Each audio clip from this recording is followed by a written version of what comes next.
No fundo, uma apresentação ela precisa conter de como essa iniciativa, ou essa campanha, ou essa atividade, ela entra dentro do escopo estratégico e qual que é o resultado esperado que ela vai ter em termos de impacto da empresa, seja número de clientes a mais, ou menos, mais receita, ou redução de custo. Seja próximo de pessoas que também estejam empreendendo. Porque é uma rede de apoio importante para os momentos onde você vai sentir que puta, tá dando tudo errado, não tá dando nada certo. A gente parece que é mais preocupado com a opinião dos outros sobre a gente do que a nossa opinião sobre nós mesmos. Eu fiz exame, depois de alguns dias eu abri o exame e descobri que eu tinha um câncer na perna esquerda. Ele estava grande, ele tinha quase 700 gramas. Que todo mundo tem 2 vidas. E a segunda começa quando a gente percebe que só tem uma.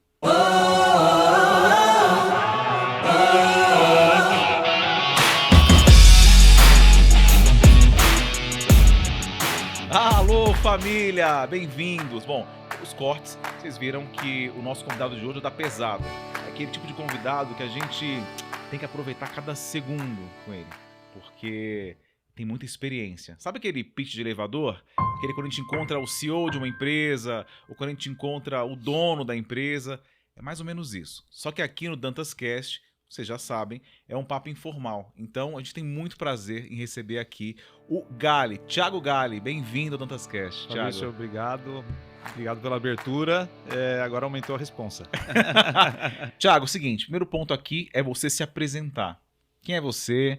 Por que você está aqui? Boa. Thiago Galli, eu tenho 46 anos, sou casado com a Ana, tenho 2 meninos, Gustavo e o Felipe.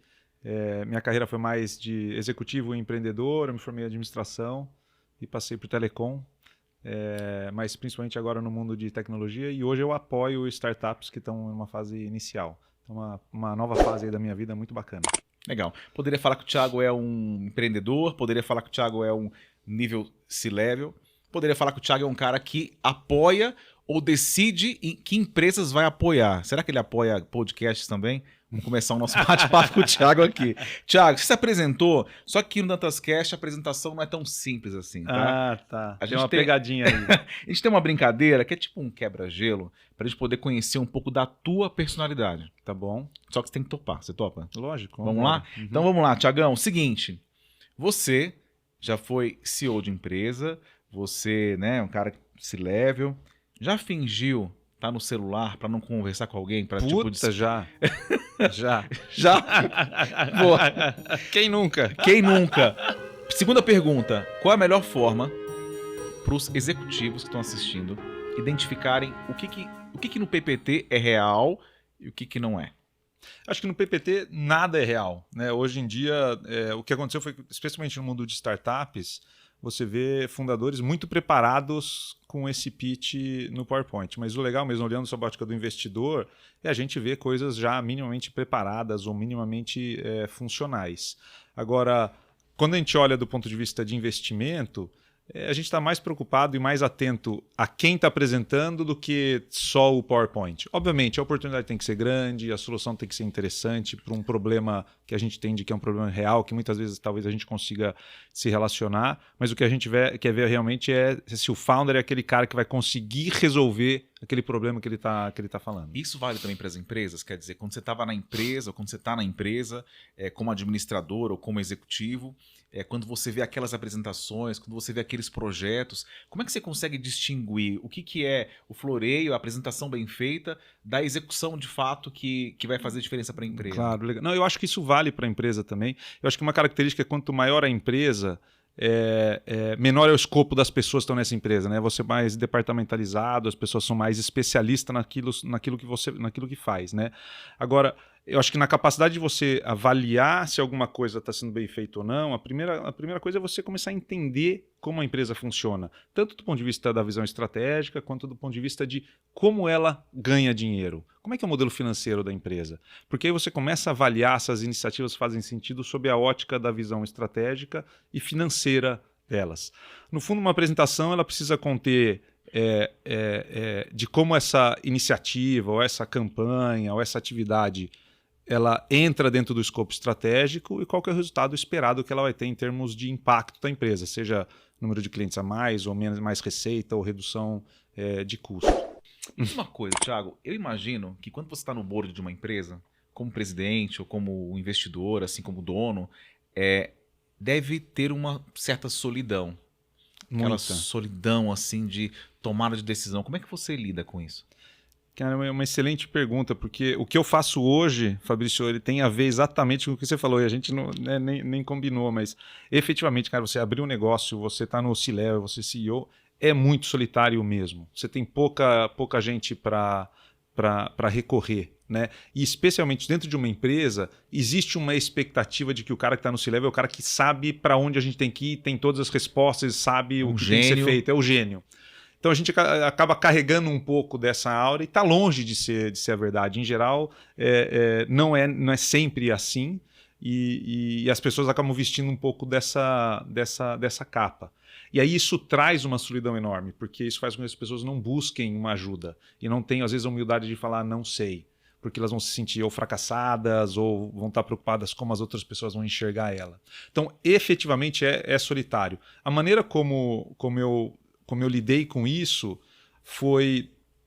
Cara, eu sendo muito autodidata, correndo muito atrás para estudar e tentar solucionar, mas os grandes saltos que eu dei foi sempre através de ajudas de pessoas que me deram insights ou tiveram mais próximas de mim, né? Então, caras que eu admirava e procurei ajuda, ou por tropeços da vida eu acabei encontrando aquela pessoa e a pessoa acabou me ajudando bastante. Então, hoje eu olho o processo de mentoria e de ajuda e essa abertura de você trazer pessoas próximas que já tenham passado pelo que você está passando ou que você admira de alguma maneira, como parte fundamental de você crescer tendo uma sanidade mental em dia, digamos assim. Legal, vamos chegar nisso aí. Para finalizar o nosso teste aqui, como é que você se mantém atualizado? Assim? O que você costuma fazer para se manter com as informações atuais? Assim? Cara, olha, é desafiador, né? Porque hoje a quantidade de conteúdo descentralizado é absurda, né? Ao mesmo tempo que você tem uma capacidade de, às vezes, procurar o que você está querendo e achar artigos ou conteúdos, vídeos ou podcasts que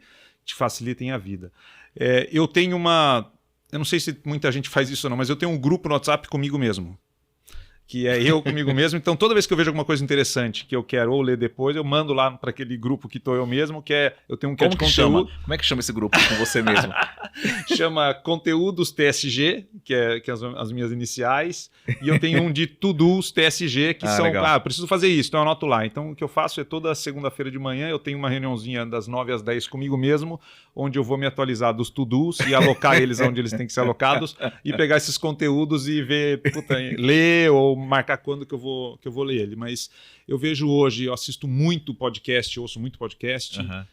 Eu continuo gostando de ler livro, eu criei uma rotina de ler um pouquinho de manhã, mas eu consumo muito no celular, seja andando com o cachorro, eu estou ouvindo alguma coisa, seja pegando estrada, estou ouvindo também bastante ou assistindo conteúdo. Legal. Você que está assistindo, o que é importante, né? Esse canal tem como propósito ajudar pessoas através da história de pessoas que tiveram mais experiência do que a gente. É tão difícil conseguir, de repente, uma agenda com alguém que tenha mais experiência, alguém que tenha passado por situações que a gente está passando, né? Ter um mentor. Então, aproveita essa oportunidade aqui no DantasCast, porque o Thiagão vai trazer para a gente aqui dicas importantes. Quero agradecer aqui a Consensus, que é uma empresa de consultoria de desenvolvimento humano, que está há mais de 13 anos no mercado e contribui para o crescimento de empresas através de treinamentos, através de aperfeiçoamento profissional. Quem quiser apoiar também financeiramente, está aqui, ó, o QR Code. Você pode apoiar, mas o melhor apoio é você apertar aqui, ó, aqui no curtir, em compartilhar. Esse é um apoio muito importante. Lembrando que o Thiago, mesmo que seja um grande executivo, um cara que é C-level, não vai fugir da revelação no final. Tá bom? Então, no final do nosso episódio, como acontece com todos os nossos convidados, o Thiagão vai trazer pra gente aqui uma coisa que é inusitada que ele faz. Tô curioso pra saber o que você vai trazer pra gente. Beleza? Fechadaço. Combinado? Bom, quando a gente fez nosso alinhamento prévio, nosso briefing aqui, o Thiago me trouxe um ponto que me deixou intrigado. Porque eu perguntei, Thiago, do que você quer falar? Né? Pensando no nosso propósito de ajudar as pessoas, de trazer experiência aqui para o canal. Ele comentou da carreira profissional dele, mas comentou também sobre filosofia, né? Comentou também sobre autoconhecimento. E eu achei isso bem interessante. Uhum. Vamos falar sobre isso daqui a pouquinho, tá? Vamos. Mas para a gente poder entender um pouco da tua história, eu queria começar lá do início. Como é que foi o início da sua carreira, Thiago? Eu não sabia muito o que eu queria fazer, né? E eu acabei prestando engenharia de alimentos, engenharia de produção e administração. E administração eu prestei porque um amigo da minha irmã fazia GV, administração, ele falou, mas você não sabe o que você vai fazer, pô, administração é um bom caminho, porque lá é tão amplo genérico, que você vai achar é. alguma coisa. E achei isso genial, eu lembro até hoje, inclusive o meu filho é amigo do filho desse cara, do Marcinho hoje. E era isso mesmo, então me formei em administração, eu não tinha muita ideia do que eu gostaria de fazer. Eu sempre fui um cara muito esforçado, gostava de fazer as coisas muito bem feitas, mas eu nunca parei muito para refletir o que eu realmente gostaria de fazer. Então eu diria que um pedaço das coisas elas foram acontecendo. Então eu sou de Campinas, vim para São Paulo, a GV era um prédio que parecia um cursinho, não tinha aquele ambiente de campus, eu fui para a empresa júnior, né, a IESEC. De lá eu participei de um business game de uma consultoria, os caras gostaram, me chamaram para entrevistar, eu passei e fui para a consultoria de telecom. Então foi aí que eu me meti no mundo de telecom, fiquei um ano lá e aí fui para a Nextel, fiquei 11 anos na Nextel, saí como diretor de produto e marketing, fui para a Amazon, fui para Porto Seguro Conecta, depois a Amazon e mais recentemente fui para o mundo de banco e cofundei o C6 Bank. Queria comentar um pouquinho sobre essa transição sua entre liderado e líder. Tá. Teve um momento que você se viu na condição de, não sei se você foi convidado para ser líder, se você fez um processo seletivo ou se você se arriscou, se aventurou. Como é que foi esse momento? Assim? É interessante. Eu acabei virando líder muito cedo, eu tinha 23 anos. E foi quando eu fui para a Nextel. Então eu saí da consultoria e fui direto para a Nextel, eu era gerente de produto de VAS, de serviço de valor agregado, na época que era o app, aquela coisa. Então, assim, serviços adicionais. Então eu acabei virando líder muito cedo. Acho que isso tem um lado bom do ponto de vista de projeção de carreira, mas tem um lado de... Eu acabei aprendendo a ser líder fazendo muita besteira, né? Como por exemplo? Puxa que tipo de insegurança você tinha? Que tipo de coisa você foi eu aprendendo acho com o que tempo? quando você é muito jovem, você tem muita insegurança. Como geralmente eu era o líder mais novo, então você era numa reunião de gerentes, eu era o mais novo. Você era numa reunião de diretoria, eu era o mais novo. Eu sempre tive um pouco esse aspecto do, putz, será que eu deveria estar aqui? Né, aquela síndrome um pouco de impostor, etc. E a minha resposta para isso foi sempre trabalhar mais, tentar executar melhor ainda, para não parecer que eu estava inseguro. Né? Isso aparecia bastante para mim. Você com 20 e poucos anos está comentando que tinha a síndrome do impostor. Essa síndrome, ela em algum momento ela para de acontecer, ela aparece, ela fica até o final? Ela fica... Eu acho, não, ótima pergunta. Acho que ela continua existindo, né? Especialmente por quê? Porque a gente continua querendo fazer mais coisas e alçar novos patamares, aprender novas coisas, né? Mas a gente aprende aos poucos, e esse para mim é um aprendizado constante, a lidar com ela, a saber que ela existe e você tenta de uma maneira acalmar esse sentimento, assim. Acho que senão elimina isso, de certa forma. Como você lida com esse sentimento de, para quem de repente não conhece bem o termo, mas eu entendo que a síndrome do impostor é quando você se questiona se você está no lugar certo, né? Será que eu sou capaz? Né? Será que eu estou aqui? Eu tenho as competências necessárias para estar aqui? Ainda que você tenha, no final, certeza que tem, mas tem uma hora que você fica meio em dúvida, né? Como é que você lida com isso? Eu acho que tem um processo muito de autoconhecimento e de autoconfiança, assim, também. Eu acho que a síndrome ela tem um efeito, uma origem, que é a origem nossa de tentar sempre, como é que eu posso dizer, nos expor ao ambiente externo e a gente ser muito preocupado como as pessoas nos enxergam. Né? A gente, às vezes, tem uma frase do Marco Aurélio, que é um dos caras que eu gosto da filosofia estoica, que ele fala que apesar da gente gostar muito da gente, mais da gente mesmo, a gente parece que é mais preocupado com a opinião dos outros sobre a gente do que a nossa opinião sobre nós mesmos. E o cara escreveu isso há 2000 anos atrás.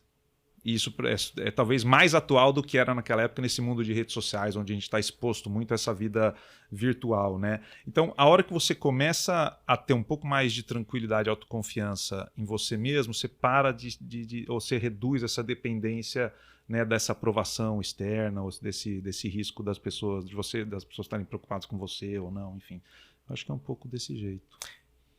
Gali, inspiração ou transpiração? O que você acha que faz mais diferença assim, na carreira? Que acho que faz mais diferença Eu acho que primeiro vem inspiração e depois transpiração. É difícil, eu acho que as duas coisas separadas. Eu sempre fui muito da transpiração. Acho que eu consegui superar muitos obstáculos pela transpiração. Mas hoje eu olho primeiro a inspiração no sentido de saber para onde eu quero ir. De refletir e falar assim, puxa, aquilo vai fazer sentido para mim, isso não vai fazer sentido para mim. Como é que é esse exercício para você? Como é que você se planeja? Como é que você para e pensa no futuro? Esse futuro é um futuro de quantos anos? Em que você se alimenta? Eu conheço pessoas que fazem, né, bem feito isso, né? Nos próximos 5 anos eu quero fazer aquilo.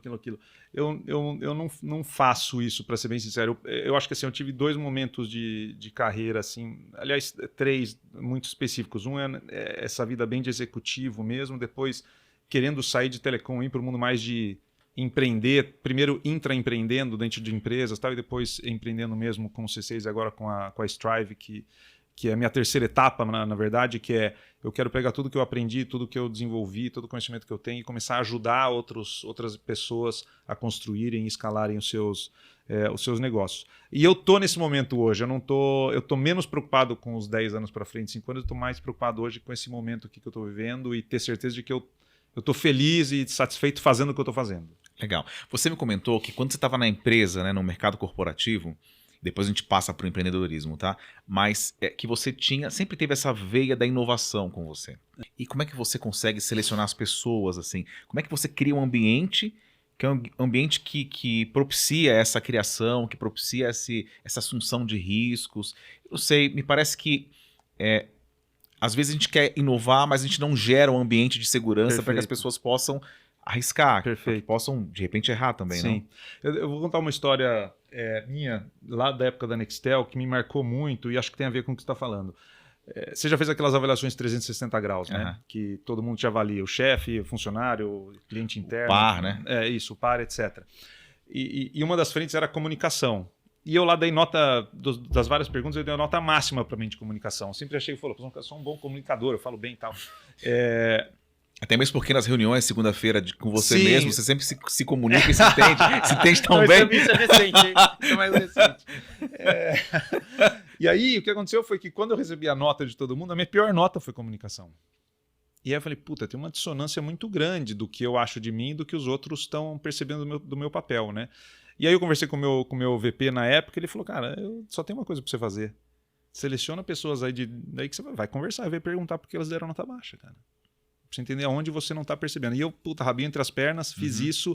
E eu fui com a cabeça de aprender mesmo. E eu ouvi todas as troletadas possíveis. Você não ouve ninguém, você manda e nem fala por quê. As pessoas não têm direito de falar diferente e tal. Foi fácil pra você dar esse passo? É engraçado de isso. se colocar nessa posição humilde de dizer, o que você acha de mim? Ah, cara...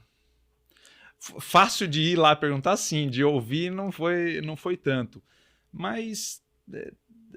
de alguma maneira eu viro a chave rapidamente das coisas também. Eu sofro muito e um dos aspectos que me levou até na minha cabeça um pouco do processo que a gente vai falar mais para frente de saúde e tal, mas eu virei a chave, eu descobri que eu preciso fazer essas mudanças que me falaram para eu sair de onde eu estou. E aí foi onde eu comecei a me transformar como líder e eu percebi, cara, a importância das pessoas participarem do processo criativo. A importância de eu, como líder, perguntar para as pessoas, para tirar delas as informações ou o que ela acha, porque no começo ela vai ter receio de te falar. Eu fui o primeiro, eu comecei a mostrar os meus próprios erros, as minhas besteiras, as minhas decisões erradas do passado ou aquelas que eu estava tomando naquele momento e mostrar para as pessoas que tudo bem. Então, por exemplo, na Conecta, quando a gente estava construindo a empresa, todo funcionário que eu recebia, eu falava, olha, eu só tenho uma coisa que eu tenho certeza, eu vou errar mais que você aqui. Aqui não vai ter problema de você errar. Mas sabe que eu também estou errando. Mas só vou acertar se eu continuar fazendo coisas novas e eu sei que ao fazer coisas novas eu vou errar, mas em algum momento eu vou encontrar aquela que vai fazer mais sentido para a gente. Então eu quero dizer que aqui você pode errar, aqui você pode falar, aqui você pode propor. Nem tudo a gente vai conseguir fazer, mas o que tiver no seu alcance, se você quiser testar, pode testar e fica tranquilo. E como é que foi esse sentimento depois que você volta? Você primeiro dá esse passo para poder buscar feedback, né? Buscar essa opinião e às vezes essas críticas e esse movimento de volta, quando você volta e recebe de repente aquela crítica que você não enxergava Sim. ainda, até para que as pessoas possam também se inspirar, né, em fazer o mesmo movimento. Cara, Qual a tem importância de você ouvir Olha, feedback? eu acho que ele é fundamental, mas antes de receber o feedback, eu leria um livro chamado O Ego é Seu Inimigo, do Ryan Holiday. É um livro super bom, porque eu acho que o ego está no meio desse processo todo. Assim, eu aprendo muito com a minha esposa nisso. Assim, a gente acaba conversando bastante disso. Ela é muito mais evoluída do que eu. As mulheres geralmente são. Ela faz nesse o quê? aspecto. Minha esposa era advogada, Tá. aos 40 anos desistiu, hoje é formada em nutrição, tem uma loja de produtos naturais, um e-commerce dela, mas espiritualmente é uma pessoa muito mais evoluída do que eu. Então eu aprendo muito com ela. E ela fala muito, ó, cuidado com o ego, olha, isso aí é o ego. Aí eu paro para pensar e falo, dá nada, tá certa, né? Porque o bichinho tá sempre aqui conversando com a gente. Então a primeira coisa é tentar tirar um pouco do ego da frente, entender de... Hoje, quando eu penso no ego, eu penso assim, cara, daqui 100 anos, ninguém vai saber quem é o Thiago Galli, o que ele fez de certo, de errado, de bom, de ruim. Então, cara, por que você está se importando tanto? Né? Por que você se ofende tanto eventualmente com o que os outros falam? Né? Então, a hora que você consegue tirar isso, é muito mais simples você conversar com uma pessoa e falar assim, bicho, eu quero aprender com você, me fala aí onde eu tô errando.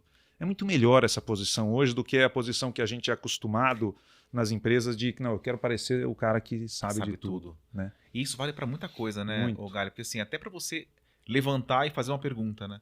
Às vezes você se boicota porque naquela reunião você não quer Sim. se expor de forma... Tem medo da pergunta ser besta, né? Ser uma pergunta idiota e tal, e aí você não faz. Aí você auto-boicota e fica sem participar, Exato. que eu acho que é a pior alternativa, né? Exatamente. Você tá numa plateia, quer fazer uma pergunta, o cara do lado faz e você não, ele aprendeu alguma coisa e você não, né? Ele resolveu a dúvida dele e você não resolveu a sua, né? Então, por quê? Porque a gente é preocupado de parecer... que sabe das coisas, parecer ser bem sucedido. Né? De alguma maneira, eu acho que tem um pouco a ver com a formação da sociedade hoje como um todo. Né? Mas eu acho que os gatilhos para mim foram um pouco essa forçação que eu tive que dar de começar a conhecer um pouco mais como eu funciono, de tentar entender qual é o papel do ego na minha vida, como é que eu tiro ele, como é que eu entendo que ao perguntar como eu melhorar, isso vai ser no futuro melhor para mim. Né, e aprender um pouco a estar um pouco mais confortável nesse desconforto, né, de não saber tudo. Legal. Sucesso chegou num patamar super esperado, vamos colocar assim, um patamar que as pessoas almejam, mas chegou um momento em que você teve um alerta. Queria que você falasse um pouco sobre isso. Então, no meu primeiro mês de C6, a minha esposa identificou aqui no lado de trás da perna um inchaço, né? Eu não sentia dor nenhuma. E aí eu fui ver o que era, tal, fiz exame, depois de alguns dias eu abri o exame e descobri que eu tinha um câncer na perna esquerda.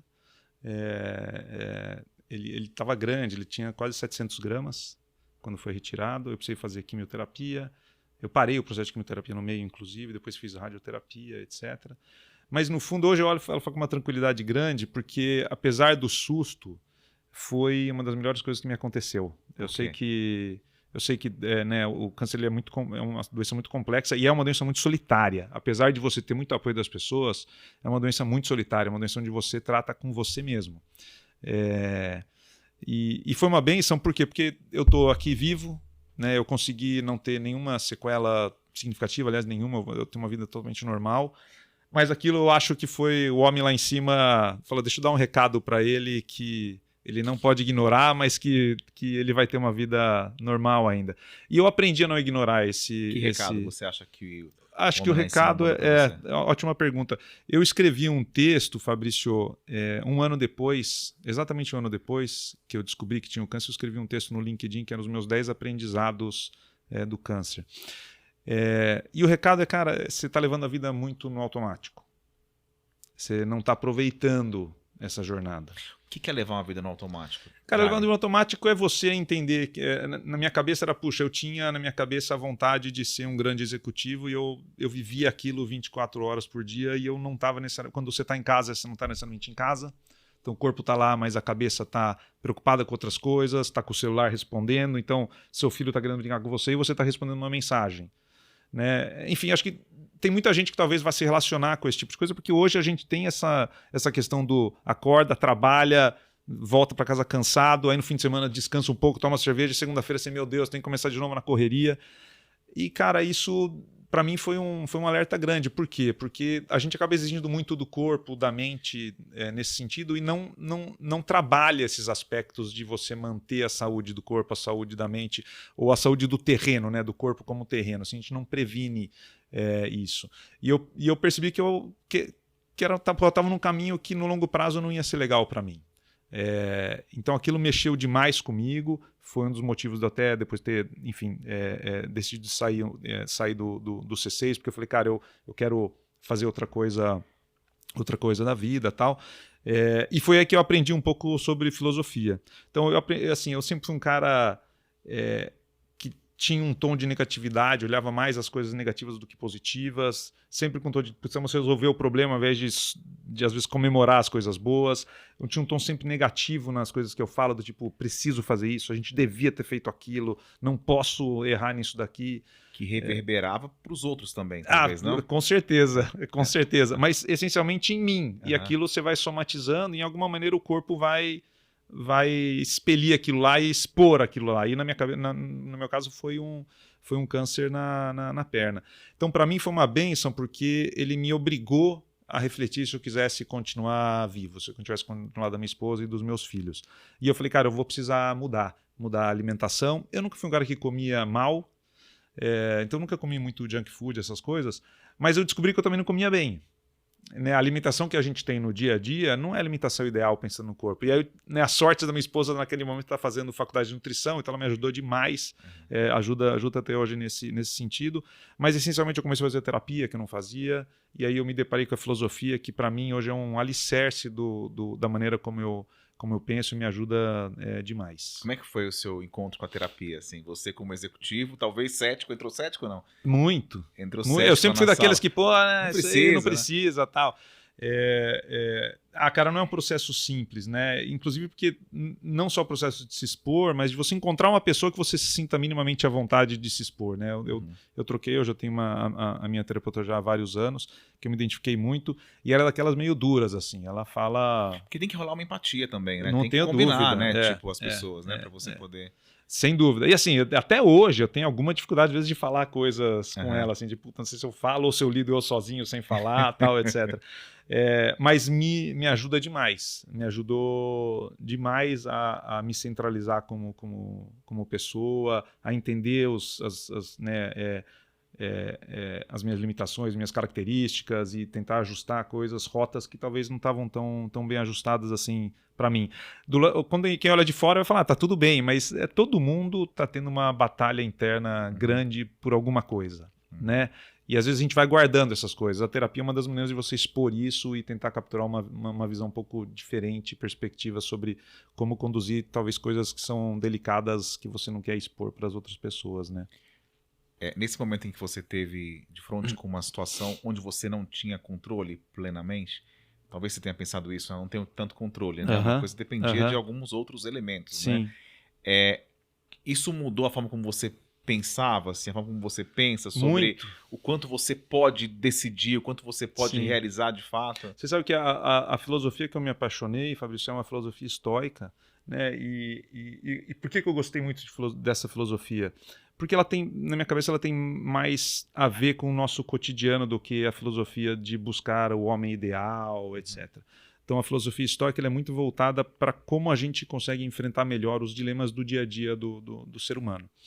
Ela vem lá de mais de 2000 anos atrás, lá na Grécia e Roma, e um dos pilares da filosofia estoica é você exatamente saber, para cada situação, entender se é uma situação que eu controlo ou uma situação que eu não controlo.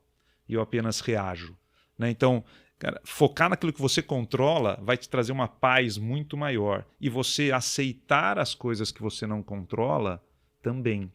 Então, o exemplo besta é você ficar a pé da vida quando alguém te fecha no trânsito. É um exemplo bem besta, mas imagina que todo mundo aqui já ficou de alguma maneira. Adiantou? Não adiantou. A única coisa que você fez foi manchar um pouquinho do seu dia porque de repente você está mais puto da vida por uma coisa que o outro fez. E que você não controla. Amanhã o mesmo cara, um cara diferente pode fazer a mesma coisa. Não sou santo de dizer hoje eu não me incomodo. Às vezes eu me pego me incomodando, mas hoje pelo menos eu tenho um processo, um feedback loop comigo mesmo de refletir, de fiquei pé da vida por uma coisa que não tem nada a ver. Então, hoje eu para toda situação eu tento diferenciar muito se é uma situação que eu controlo e eu posso influenciar, ou se é uma situação que eu não controlo que eu preciso aceitar e reagir. E aí eu vou escolher como eu vou de fato reagir. É que a história de controlar as emoções, assim, tem um pouco disso, assim. Bastante. Saber como você vai reagir em situações. Bastante. Se conhecer também para Sim. poder saber, olha, nessa situação geralmente eu tenho essa reação, então eu vou tentar me controlar. Tem um pouco disso também. Totalmente, porque tudo que acontece tem um fato e tem o julgamento sobre o fato. Então assim, o cara te fez show no carro, né, no trânsito. O meu julgamento é que aquele cara é um FDP, barbeiro, né? Esse é o meu julgamento. Então toda situação tem uma realidade e tem o meu julgamento. Então, a gente vive sob a ótica dos nossos julgamentos, né? Então, a gente fica achando que os nossos julgamentos acabam sendo a verdade absoluta, mas eles não são. Então, a gente tem que sempre tomar cuidado com os nossos julgamentos do que de fato está acontecendo. Então, se a gente for mais frio em olhar a situação e conseguir se conectar menos emocionalmente, você tem uma capacidade de discernimento um pouco melhor. E talvez você consiga não se deixar levar pelo emocional, digamos assim. Falando em julgamento, eu sei que você hoje julga empresas. É isso? Você é um cara que você tem uma empresa que é uma eu tenho uma aceleradora é de startups, então a gente investe em startups através de um clube de investidores e eu e meu sócio a gente apoia semanalmente essas startups que a gente investe. Então a gente tem um lado de investimento e um lado de co-empreender com essa turma que está começando um negócio do zero. Legal. Que dica você dá para alguém que é empreendedor? Alguém que está começando com um negócio, com uma ideia. O que você vê assim de mais bacana nessas startups que você avalia? Tá. Eu acho que a primeira coisa que eu diria assim, eu admiro demais hoje quem empreende. Eu passei a acreditar que realmente o empreendedor, o empresário, o cara que dá a cara a tapa é realmente o motor, né, do país sob a ótica econômica e até, né, acaba reverberando na parte, obviamente, social. Então eu sou super, né, admirador hoje dessa turma que é, cara, engajada em falar, eu vou construir um negócio do zero. Eu acho que a primeira coisa é entender que é uma jornada que ela é solitária, é uma jornada de muitos altos e baixos e de que isso é para todo mundo. Eu acho que um dos efeitos negativos de uma rede social é que você olha para o lado e fala, pô, o cara tá indo lindo e maravilhoso, mas você não sabe os tombos que o cara tá tomando, né? Ou tomou, ou vai tomar. Então saiba que isso vai fazer parte do seu dia a dia. Né, e você tem que começar a aprender a estar bem neste ambiente. Então, assim, essa resiliência eu acho que é uma característica fundamental para o empreendedor. O segundo esteja próximo de pessoas que também estejam empreendendo. Porque é uma rede de apoio importante para os momentos onde você vai sentir que puta, tá dando tudo errado, não tá dando nada certo, né? E você vê outros caras dando certo e você fala, não tô dando certo. Então você tem essa rede de apoio. Mas, essencialmente, procure entender muito quais as competências que você tem, o que de fato você quer construir, né? Ou seja, um pouco do propósito mesmo, qual é o segmento, qual é o tipo de mercado, o que você quer fazer da sua vida do ponto de vista de construir um negócio, e aí tenta entender de fato qual é o problema que você está tentando resolver. Né? Tudo começa com um problema e você vai entender quem é que tem aquele problema e quem eventualmente pode pagar para que aquele problema seja solucionado. Então você vai construir um negócio que é um problema, mas que não tem ninguém disposto a pagar para que ele seja resolvido, não adianta nada. Eu conversei hoje à tarde com uma startup que tem um pouco disso. Existe um problema, existe uma solução, mas eu não sei se tem gente disposta a pagar para que aquele problema for resolvido, porque talvez o problema não seja tão grande assim. Então tem uma regra de ouro no mundo de startups, que a solução tem que ser muito mais próxima a um painkiller do que uma vitamina. Ou seja, quando você está com dor de cabeça, você não quer uma vitamina que vai te evitar que você tenha dor de cabeça ao longo do tempo. Você, olha, precisa trabalhar o seu estresse para evitar dor de cabeça. Não, o que você quer, cara, me dá uma pílula aí para acabar com a dor de cabeça agora.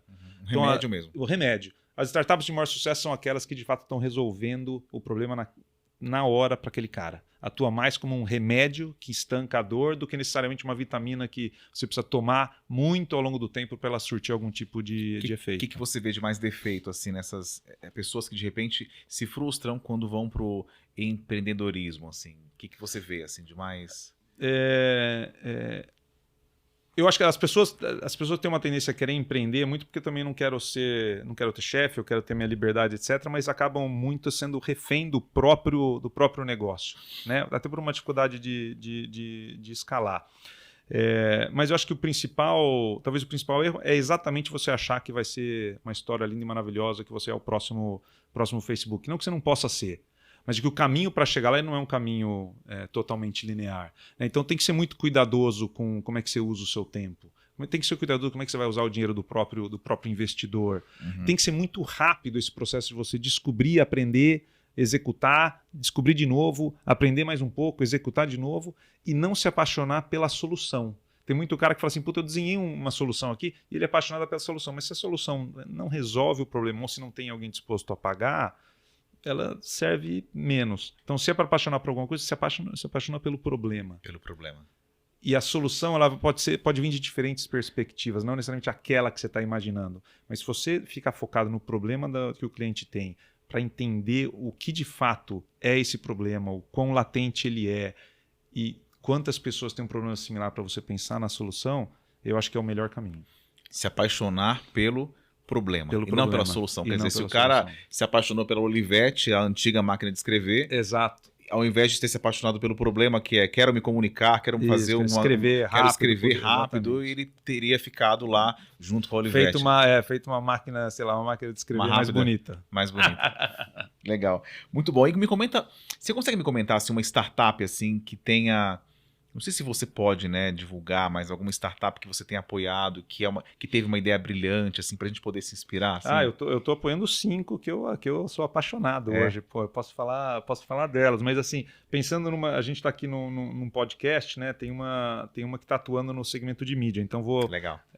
Não em detrimento das outras, vou falar dela. Legal. E tem um outro de Creator Economy também que dá pra gente comentar, já que a gente tá aqui no mundo de podcasts. Mas a Newsco é um aplicativo que vem tentando redesenhar a maneira como a gente se relaciona com o mundo de notícias, né? Então, o mundo de notícias hoje ele é um mundo totalmente descentralizado, né? Quando a gente olha o mundo de mídia como um todo, a Netflix disruptou o mundo do cinema, o Spotify disruptou muito o mundo da música e possibilitou a invasão dos podcasts. O Brasil acho que é um dos principais países de podcast, mas ninguém ainda conseguiu resolver o mundo das notícias. Uhum. E a Newsco, na nossa cabeça, é essa empresa que está resolvendo o mundo das notícias. Então, por uma questão de credibilidade, talvez? Muita fake news, muita falta de qualidade? Acho que não acho que esse é o principal. O que eu acho hoje é que existe uma fonte absurda de quantidade de notícias e uma dificuldade das pessoas de falar, cara, para onde eu vou procurar as notícias que têm mais a ver comigo?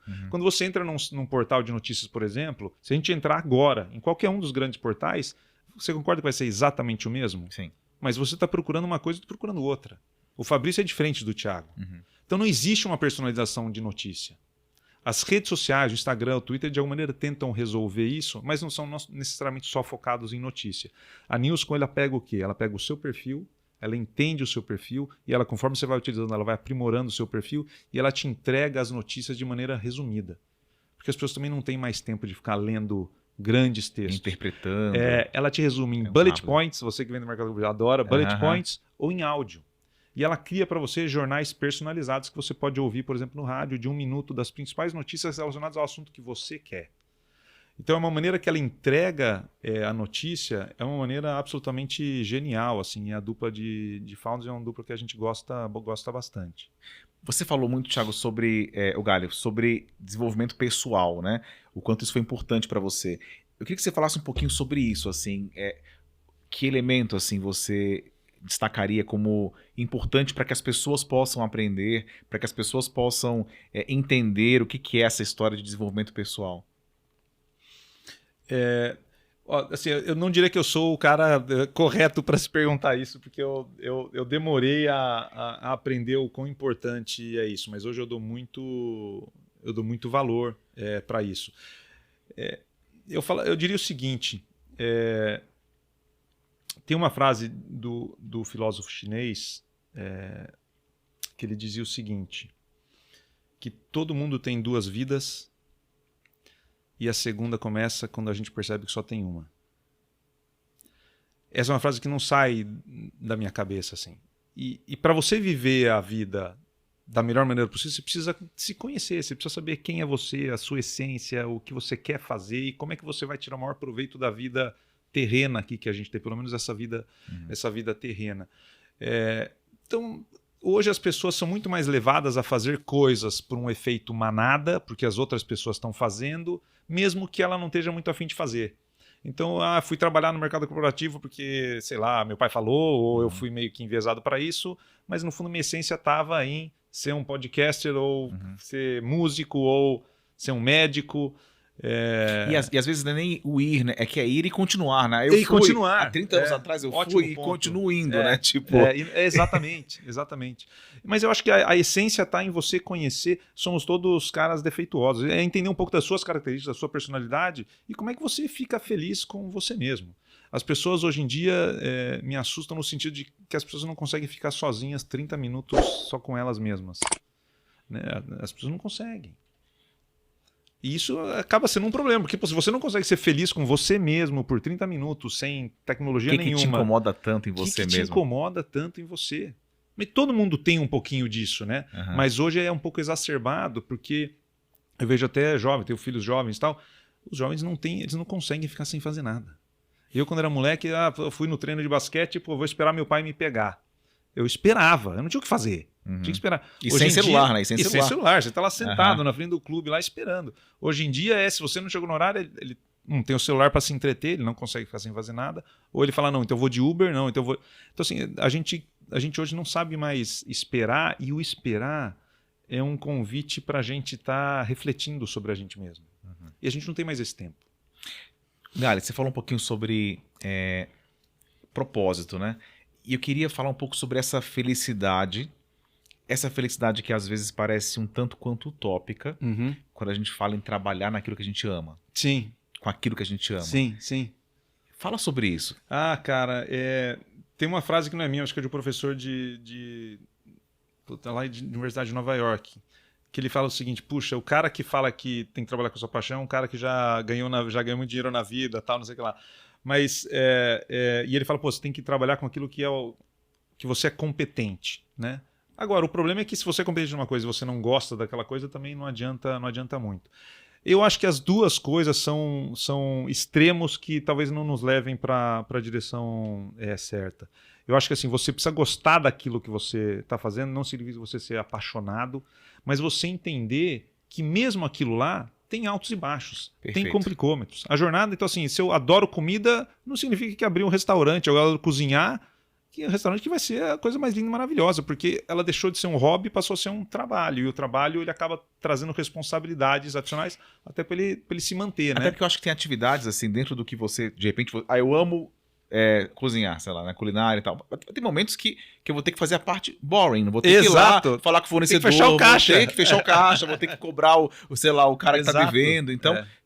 Vai ter isso. Então é meio utópico pensar que você tem uma vida completamente feliz, assim, no trabalho, assim, não? Eu acho... Não é que eu acho que completamente feliz, né? Feliz acaba sendo um estado, né, de espírito, talvez, mas eu acho que você entender que as coisas vão acontecer querendo você ou não, tem aquelas que você controla, tem aquelas que você não controla. E de você saber conviver que em momentos onde você talvez não esteja tão bem, você não está tão bem. Tenta parar para pensar porque você não está tão bem, reflete e saiba que isso também vai passar. Ou muda o ambiente, faz outra coisa para o seu humor mudar. Não dá para a gente acreditar que vou ser feliz sempre, todo dia, das 8 às 8, fazendo o que eu estou fazendo. Não, todo mundo tem seus altos e baixos, todo mundo tem vontade às vezes de desistir. Eu acho que as pessoas que conseguem ter uma conversa com elas mesmas um pouco mais saudável e realista, de pô, eu vou continuar, quero continuar, mesmo tropeçando, mesmo achando as dificuldades, eu acho que são aquelas que de alguma maneira conseguem olhar para trás e falar assim, pô, até que eu me diverti, até que eu tenho orgulho daquilo que eu construí, eu me senti bem ao longo desse processo. Networking, isso é uma coisa que as pessoas falam muito no mercado corporativo. Foi importante para você? Como é que você trabalha essa questão? Olha, eu sempre usei muito pouco ao longo da minha carreira. Hoje eu uso muito mais e vejo muito mais valor hoje do que eu via antes. Mas não é o networking só de vamos tomar alguma coisinha, não. Hoje eu vejo um valor muito grande da troca de experiência. Então, o que eu aprendi ao longo desses últimos 2 anos, conversando com startups, Fabrício, existe uma vontade muito grande dos founders de serem ajudados. E não existe tanta gente querendo ajudar ou querendo investir tempo. É lá que eu e o meu sócio, Eduardo Casarini, a gente está entrando. Então, o nosso tesão, nossa vontade, o que a gente gosta de fazer hoje é ajudar essa turma a construir um negócio. Legal. Tá lá para apoiar eles a construir. O dono do negócio são eles, mas a gente está lá apoiando. Só que a gente está aprendendo que isso não é uma dor só do startupeiro, digamos assim, o fundador de startup. Cara, o dono de empresa, o empresário raiz, aquele da vida real, também tem essa dor. Por quê? Porque ele consegue levar o negócio dele com um esforço próprio, ou poucas pessoas, até um determinado patamar. Depois, ele não teve o repertório, talvez, de entender o que é uma estratégia, como eu transformo uma estratégia num processo de gestão, como esse processo de gestão vai me ajudar na execução. Eu começo a contratar pessoas, eu não sei como é que eu gerencio pessoas. Às vezes não tem, além do repertório, não tem esse distanciamento também, né? Porque você está Porque no meio da operação, você não no consegue caos parar pra da pensar, operação, né? Exato. É Aí você está lá, você acorda todo dia falando qual é o menu do dia, qual a quantidade de problemas que eu preciso resolver. E você está só resolvendo uma série de problemas, né? Então, hoje, é isso que eu falo que é essa minha terceira fase. Assim, eu estou muito nessa fase de querer ajudar essas pessoas com um pouco do que eu aprendi ao longo desses anos. Legal. Bom, falou de filosofia, falou um pouquinho sobre essa sua experiência, né, essa sua experiência de frente com uma doença, né, e que bom que está tudo bem agora. Me comenta um pouquinho sobre a tua rotina hoje, né, e como é que você consegue conciliar a vida pessoal, a vida profissional. Olha, é engraçado porque eu e minha esposa, a gente acaba conversando bastante hoje em dia, porque ela também está empreendendo e a gente tem 2 filhos jovens, a gente fala bastante, né? E essa história de equilíbrio de vida pessoal e do profissional, eu não sei se é um negócio que eu acredito tanto hoje. Eu acho que você precisa conciliar essas coisas, porque a hora que você está empreendendo, você está 24 horas por dia pensando no negócio. Você não para de pensar, ou de pensar nos problemas, ou nas oportunidades, ou de o que você precisa fazer melhor. Mas eu aprendi que se você conseguir ter algumas rotinas que se tornam de uma maneira inegociáveis, ele te ajuda a manter um pouco a cabeça um pouco centrada. Então, o que eu fiz hoje?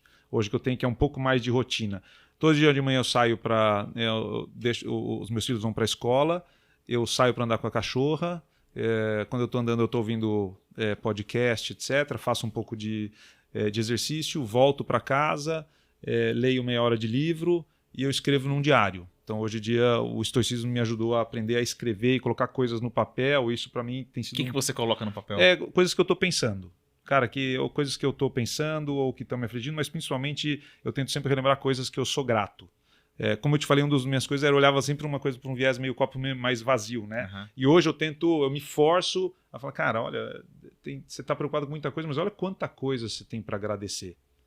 A começar pela própria vida, porque eu poderia não estar aqui, mas quantas coisas boas, se você olhar sob várias perspectivas, eu tenho uma vida maravilhosa. Isso te ajuda, inclusive. Muito, muito. Então, eu coloco pensamentos no papel, coisas que eu sou grato, coisas que estão me preocupando. Então, eu tento reservar esse período da manhã para isso. Toda segunda-feira de manhã, como eu te falei, eu tenho a reuniãozinha minha comigo mesmo, que me ajuda a ver os meus to-dos e conteúdo, etc. E domingo à noite... Em geral, eu gasto meus 10, 15 minutos para ver como é que vai ser a semana. E faço ajustes de agenda que eu achar que são necessários. Essa é uma rotina simples, faço direto no celular mesmo, mas que ajuda. Você falar, não é que eu acordei segunda-feira, vou lá para a empresa, deixa eu ver o que tem. Não, eu já tenho uma visão do que vai rolar durante a semana, quais são as minhas prioridades. E eu estou começando a tentar colocar no período da manhã as coisas mais relevantes para mim. Coisas que são mais pesadas, que eu tenho que trabalhar mais pesadas, são relevantes para realmente catapultar. Para você poder resolver. Isso. Legal. Você lida muito com inovação, né? E eu acho que a inovação, assim, acho que é uma das grandes... É um dos grandes desafios das empresas, né? É tentar ser rápida, tentar ser inteligente, tentar ser... Sim. Como é que você enxerga a inovação? O que é a inovação em si? Cara, super legal. Eu realmente vivo muito hoje inovação, né? Especialmente com essas 5 startups que a gente já investiu, né? A Nilsco, a Mercado Único, a Coe, a Flip e a CoGrader, são de segmentos completamente diferentes. Mas ao mesmo tempo todas estão inovando dentro dos seus segmentos, né? E eu acho que tem 2 tipos de inovação. Uma é essa inovação disruptiva, né? Que é, cara, inventei o iPod, o iPhone, o mouse, né? Aquelas coisas que realmente mudam o mercado e que todo mundo fala, nossa, grande inovação. Mas eu adoro a inovação evolutiva, que são aquelas pequenas melhorias que você faz nas coisas que mudam o jogo ao longo do tempo, né? Então, tem um exemplo que às vezes eu gosto de dar, na época da Conecta, da operadora de telefonia, eu tenho o costume de ouvir ligações na central. Então, uma vez por mês eu ia na central de atendimento para ouvir o que os clientes estavam falando. E aí um dia eu deparei, eu fiquei uma manhã inteira, a menina atendeu, sei lá, 10 ligações, agora já não me lembro o número, e todas elas no final falaram assim, senhor Fabrício, o senhor quer anotar o protocolo, né? Já sabe, né? Aquele protocolo da Anatel que é horroroso, tal, 200 números, ninguém anota, o cara fala, e finge que está anotando. Eu falei, cara, comecei a calcular, a gente está falando de 25 segundos. Numa operação grande, 25 segundos é muito dinheiro. E aí eu perguntei para ela, mas por que você pede... Alguém efetivamente anota esse protocolo? Ela não. Eu falei, mas por que você continua falando? É porque está no script. Aí eu, puta que pariu, né? Então, assim, essas são as decisões que a gente toma no escritório, no ar-condicionado, e que se a gente não faz um check no campo para saber se é uma decisão que foi bem feita, a gente não consegue de fato inovar. E aí eu fui para a minha gerente de atendimento e falei, Daisy, por que tem isso? Não, isso é regulatório, precisa ter. Eu falei, não é possível que é regulatório. Chama a pessoa do regulatório. Fiquei 2 meses enchendo o saco dela e da Rosana, esqueci o nome da moça do regulatório. E depois descobri que, em vez de falar, você pode mandar por SMS o protocolo. Aí eu falei, vamos mudar, poupamos 25 segundos, mas mais importante, poupamos 25 segundos de chateação para o próprio atendente. E você conseguiu inovar nesse ambiente, que é um ambiente onde tem essas barreiras, né? Porque geralmente isso, o regulatório não deixa. Tem uns mitos assim, sim, né? Sim. Porque você foi persistente, né? Ah, sim, eu adoro assim, sempre você questionar o status quo. E você precisa ver a alegria da atendente quando eu voltei lá para ela e falei, olha, por causa daquele dia que a gente passou junto aqui, da dica que você me deu, a gente mudou esse script. E ela se sente muito parte desse processo. Né? Então, é aí que vem um pouco a gente liga com a história que você me falou, né, de liderança e tudo mais, que é você, cara, saber ouvir quem tem lá na ponta. Porque as pessoas que estão na ponta, comercial, atendimento, etc., são pessoas que têm uma visão muito mais profunda do que de fato está rolando com o cliente do que a gente que está tomando decisão lá no C-level, digamos assim. Exatamente. Muito mais. Puta, muito legal. Gali, a gente poderia ficar aqui a noite inteira conversando, porque você tem muito assunto, né? Eu queria que você falasse um pouco das suas referências. Quem quiser te seguir, quem quiser ter mais informações com você, como é que faz? Eu tô lá no LinkedIn, Thiago Gali, o Instagram vou deixar aqui os endereços, né? Mas tá lá também, quem quiser seguir. Eu tô começando a postar mais coisas de negócio no Instagram agora, mas principalmente no LinkedIn. Eu sempre tive uma escola de empresas que gostam muito de cliente, então eu sou muito apegado à história de Customer Experience, de atender bem o cliente, de criar soluções que os clientes se sintam muito satisfeitos. Assim. Mas eu leio muito, assim, muito. Gosto muito de ler livro de negócio, então bastante Jim Collins. Tem um livro que chama Beyond Entrepreneurship, que é um dos primeiros livros de Jim Collins, que é uma bíblia para quem está querendo olhar sobre a ótica estratégica. E hoje, além de livro, tem muito podcast mesmo, cara. Legal. Muita coisa bacana. Então, assim, acho que a dica que eu dou é, se instrua. Descubra um caminho que você quer ir e comece atrás das referências. Qual podcast que você segue? O do César Bertini, meu amigo, Startups and Downs, é muito bom. O setup da Y Combinator é muito bom. O do Naval Ravikant, que é um empreendedor também, investidor, muito bacana. Acho que eu diria esses 3. Muito bom. Estamos chegando na reta final da nossa conversa. Eu queria te perguntar uma coisa. Thiago, Gali, muitas pessoas gostariam de chegar onde você chegou. Onde você ainda vai chegar, porque ainda está em movimento. Estou no caminho. Está no caminho. Que conselho você daria para as pessoas que estão começando ou que estão nesse movimento, né, de crescerem profissionalmente? A dica que eu posso dar é se você de fato quer crescer, cara, trabalhe duro, saiba para onde você está indo e não se preocupe muito com o externo, se preocupe realmente com você, em você se autodesenvolver e fazer as coisas muito, muito bem feito. Assim. É isso, a gente se preocupa demais com a opinião dos outros, especialmente quando a gente é jovem, e não precisa. A grande verdade é que você é a pessoa que mais gosta de você. Então, escolha o seu caminho e, cara, muita persistência. E se você aprender que não é esse o caminho, muda, pô. Legal. Não precisa ser inflexível. Dá aquele belo chute no ego. Isso. Exato. Boa. De vez em quando, né? Show. Tiagão, o seguinte, se você pudesse voltar ao tempo, você contou aqui pra gente que você começou numa consultoria, logo foi catapultado para uma liderança, né? E sempre se preocupou em não só ver o PPT, mas se preocupou em ir lá na operação, ver o cliente, ver quem está no front. Quer dizer, conseguiu desvendar um pouco desse mistério, né? Que é o mistério de sair da sala com ar-condicionado e cadeirinha de couro. A turma do laptop a turma do laptop e lá na ponta para ver. Que conselho você daria para aquele moleque lá de 20 anos? Eu acho que o conselho que eu daria é exatamente... eu acho que... Essa não é uma pergunta simples, é para você cara? Mesmo, assim, né? Para mim mesmo. Na tua história. Eu falo, cara, se desprende, bicho. Procura pessoas para te ajudar.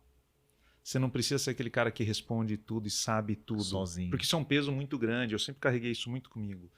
E acho que foi muito mais na época da Porto Seguro Conecta que eu consegui perceber o valor disso quando eu me conectei com o ex-CEO da Nextel. E esse cara me ajudou demais, demais. E eu percebi o valor de você ter pessoas que já passaram por onde você passou e que estão a fim de te ajudar. Eu falo isso com uma tranquilidade grande, porque hoje eu percebi o valor e hoje é o que eu quero fazer, é o que eu gosto de fazer para os outros. Essa é a minha terceira etapa profissional, de ajudar os outros nesse sentido. Porque eu acho que tem muito valor. Então, eu falaria para si, se desprende disso. Você não precisa ser o cara que sabe de tudo. Você já é competente, você sabe muita coisa. Mas, pô, com a ajuda dos outros, a coisa vai ser mais leve. Antes de terminar, como nós prometemos, vamos fazer uma revelação. O Thiago trouxe aqui uma coisa uma maluquice que ele faz, ou alguma coisa que ele faz que é inusitada, né? Trouxe pra gente alguma informação, alguma coisa? Além de fazer, né, de ajudar startups, etc., um hobby da família, digamos assim, é adorar ver casa velha, destruída, reformar e aí a gente revender. Então eu e minha esposa, a gente adora. Acho que eu sou engenheiro civil enrustido e ela design de interiores enrustida. Então isso é uma coisa que a gente faz. Eu acho que tá, sei lá, na quinta, na sexta casa que a gente reforma e vende e virou meio que parte do nosso dia a dia, né? Então é comum eu, minha esposa e meus 2 filhos estar no carro e a gente passa olhando, tem uma placa de vender, será que é boa? Anota, tira foto, tenta achar no site. O que eu achei mais curioso é que vocês mudam para casa, é isso? Vocês sim, reformam. É porque a gente... Isso que eu acho que é mais porque bacana. A gente sempre fala assim, não, essa a gente não vai vender. E aí a gente muda, a gente faz com puta carinho e tal, mora... Só que exatamente porque acho que a gente faz com carinho e a gente vive bem nessas casas, que eu acho que ela fica atrativa. Ela fica atrativa. E a gente fala, a gente não tem tanto... A gente é desprendido nesse sentido e acaba vendendo. Tiagão, essa musiquinha que a gente tá ouvindo quer dizer que a gente tá no final. E quando a gente tá no final, a gente quer deixar um recado assim para as pessoas que estão assistindo. Você que tá assistindo, que chegou até aqui, deve estar gostando, né? Então, se inscreva, compartilhe esse vídeo. Se quiser participar, você pode participar. Manda aqui no nosso site as suas informações. Se você tem uma história bacana para contar, para compartilhar, entre em contato conosco. Mas, para a gente poder finalizar, muito legal conhecer a tua história. Muito obrigado pela sua generosidade de vir aqui para compartilhá-la com a gente. Eu que agradeço. Eu queria te perguntar o seguinte, pensando um pouco na tua história, pensando um pouco no que você passou, eu poderia perguntar o legado, mas para a gente poder ser original aqui no nosso canal, eu queria te perguntar qual é a sua lição de vida? Uau!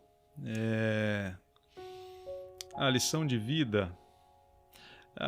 eu acho que as coisas valem a pena quando você faz tudo com muito carinho, com muita vontade, assim. Eu acho que esse é uma das coisas que eu sempre fiz e eu sou muito feliz com tudo que eu botei muito esforço, muita energia, sabe?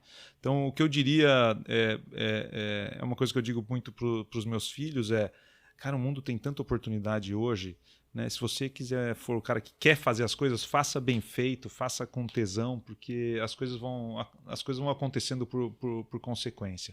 Então, eu acho que se a gente aprender a gostar de fazer as coisas e gostar de fazer bem feito as coisas, o resultado acaba sendo uma consequência. E se der para fazer com um pouco mais de leveza do que eu fiz até agora, é melhor. Tiagão, muito obrigado, pela sua participação aqui no DantasCast. A você que está nos assistindo, muito obrigado pela sua audiência. Não se esqueça de se inscrever, compartilhe esse vídeo. Muito obrigado e até a próxima. Tchau, pessoal. Tchau.